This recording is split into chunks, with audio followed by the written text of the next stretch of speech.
Shalom untuk Bapak Ibu dan teman-teman dimanapun berada pada saat ini. Saya mengajak kita ini setelah mendengar firman Tuhan. Firman Tuhan pada saat hari ini, bagaimana kita meresponi, memenuhi panggilan kita. Seperti apakah penjelasannya? Ikuti penjelasan berikut ini.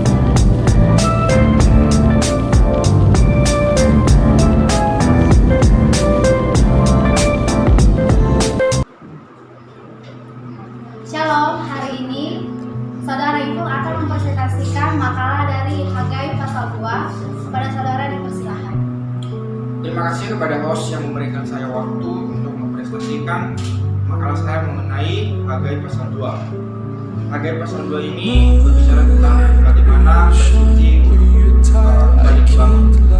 Firman Tuhan datang kepada Nabi Hagai supaya Bupati Yehuda pada saat itu sebagai pemimpin dan raja dari surga untuk memerintahkan kepada seluruh bangsa Israel untuk kembali ke suci. Dan di sini yang memprakarsai pembangunan bait suci adalah Hagai sendiri.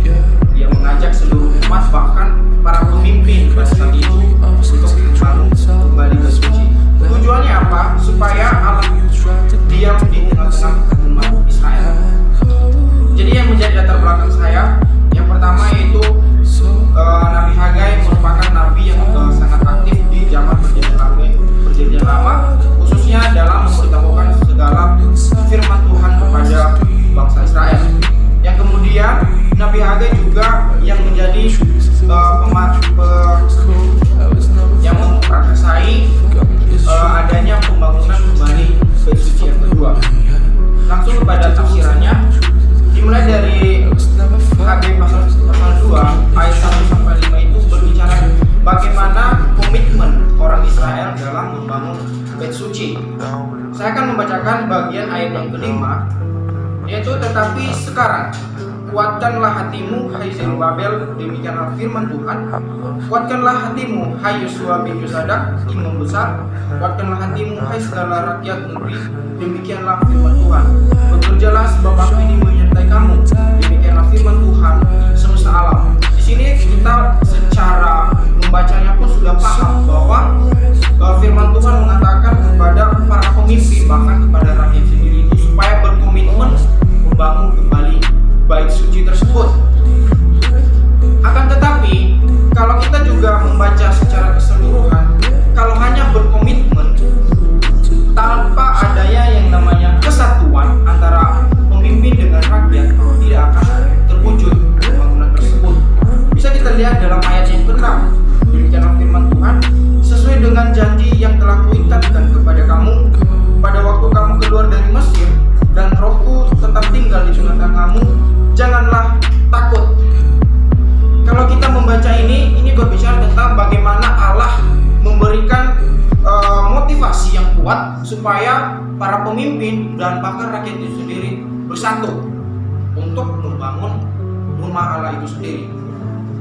Yang berikutnya, kalau juga sudah berkomitmen, sudah bersatu, tetapi ada hal-hal yang mencolok, yaitu tidak menjaga kekudusan dalam pembangunan bait Allah, itu juga tidak akan menjadi sukses untuk membangun bait Allah. Dalam ayat yang ke-15 firman Tuhan mengatakan, maka berbicaralah Hagai, katanya, begitu juga dengan umat ini, dengan bangsa ini di hadapanku, demikianlah firman Tuhan, dan dengan segala yang dibuat tangan mereka dan yang dipersembahkan mereka di sana adalah najis. Ini adalah firman Tuhan melalui perantara Nabi Hagai. Kalau tidak menjaga kekudusan, maka sia-sialah pembangunan bait suci yang kedua ini. Berikutnya, ketika sudah menjaga kekudusan, maka ayat berikutnya 16 sampai ke-20 berbicara tentang bagaimana tindak lanjut dalam pembangunan bait suci yang kedua ini. Ayat 16 mengatakan, maka sekarang perhatikanlah mulai dari hari ini dan selanjutnya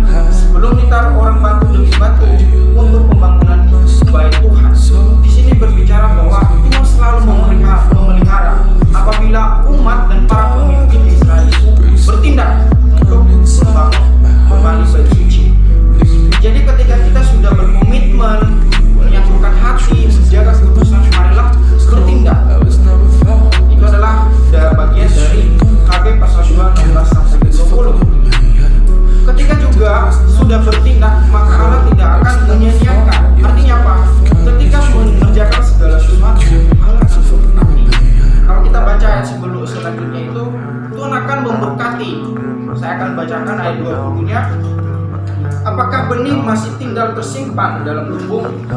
Dan apakah pohon anggur dan pohon ara, pohon delima dan pohon zaitun belum berbuah? Mulai dari hari ini aku akan memberkati. Sangat jelas, ya, Bapak Ibu sama barang siapa yang menonton ini sangat jelas firman Tuhan. Apabila kita bertindak, ya, sesuai dengan perintah dan firman Tuhan, Allah atau Tuhan akan memberkati segala yang kita kerjakan.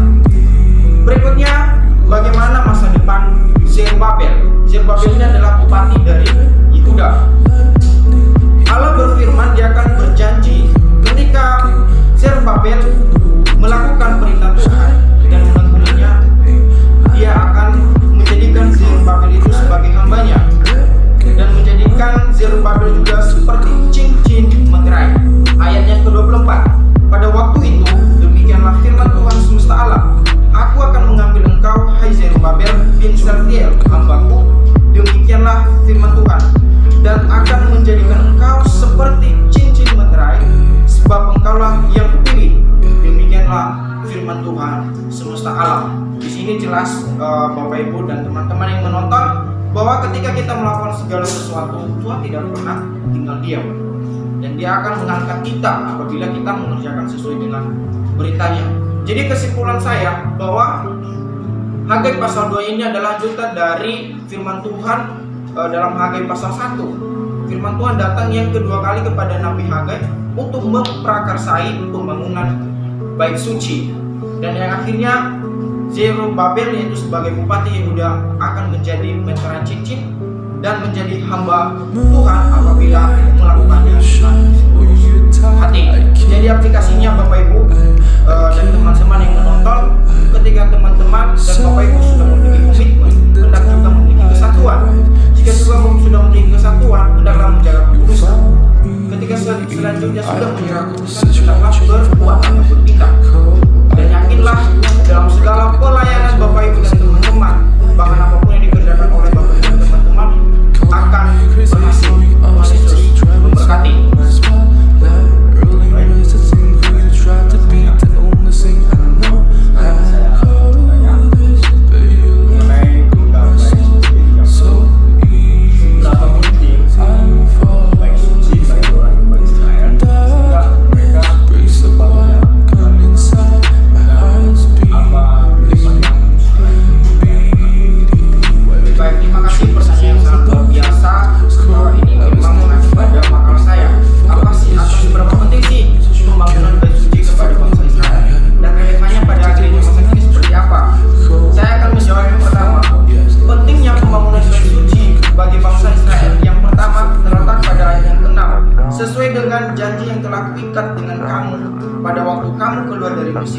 Dan Rohku tetap tinggal di tengah-tengahmu. Janganlah takut.